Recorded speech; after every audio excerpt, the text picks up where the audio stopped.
নমস্কার, আমি আশালতা। আজকে আমি আপনাদের ভাত রুটির সাথে একটা অসাধারণ রেসিপি করে দেখাবো।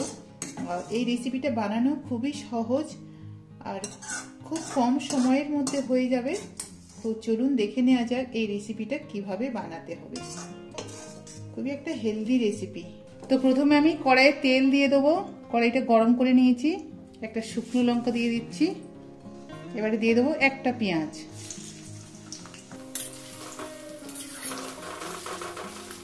পেঁয়াজটা ভালো করে ভেজে নেব।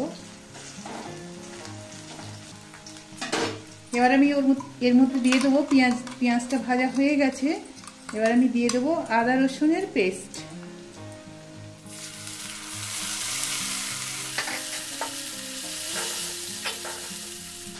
দিয়ে দেবো কাঁচা লঙ্কা। এখানে আমি 7-8টা কাঁচা লঙ্কা নিয়েছি, এটা দিয়ে দিলাম। লঙ্কাটা সবসময় নিজেদের টেস্ট মতন ব্যবহার করবেন।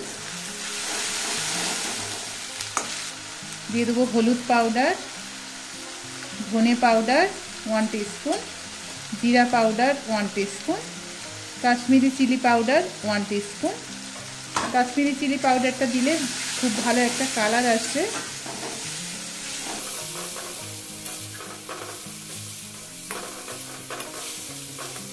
এবার আমি দিয়ে দেবো কিছু পেঁয়াজ কলি কেটে নিয়েছি, এটা দিয়ে দেবো।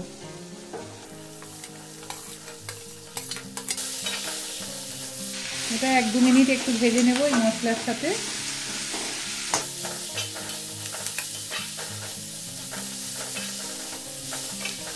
এবার আমি এখানে একটা টমেটো কেটে নিয়েছি, এটাও দিয়ে দিচ্ছি। এই সময় নুন দিয়ে দেবো স্বাদ মতো।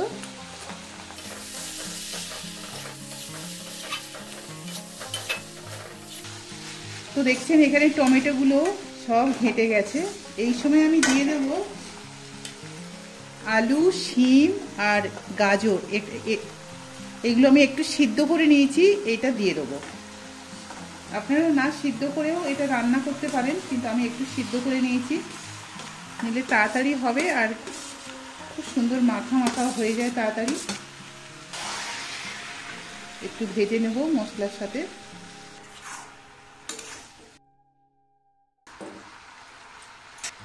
এবার আমি এখানে জল দিয়ে দিচ্ছি, গরম জল। এটাতে আমি যেটা সিদ্ধ করেছিলাম সবজিটা, সেই জলটা দিয়ে দিলাম। এবার এটা 5 থেকে 7 মিনিট ঢাকা দিয়ে দিয়ে রান্না করব।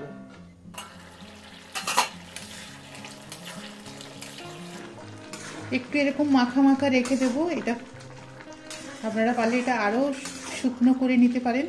তো আমি এটা একটু এরকম মাখা মাখা রেখে দেবো, এটা খুবই টেস্টি লাগে। এবার একটু ধনে পাতা দিয়ে দেবো।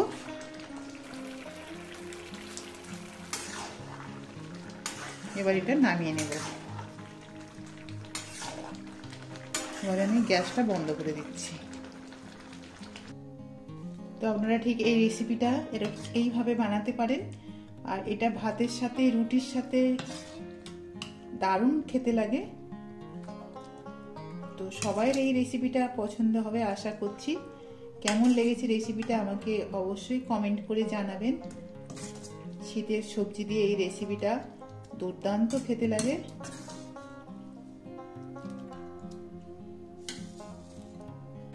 আমার এই রেসিপিটা যদি আপনাদের ভালো লাগে তাহলে লাইক করবেন, শেয়ার করবেন, সাবস্ক্রাইব করবেন আর আমার বেল আইকনে ক্লিক করবেন। তাহলে নতুন নতুন ভিডিওর সাথে আপনারা আপডেট থাকতে পারবেন। নমস্কার।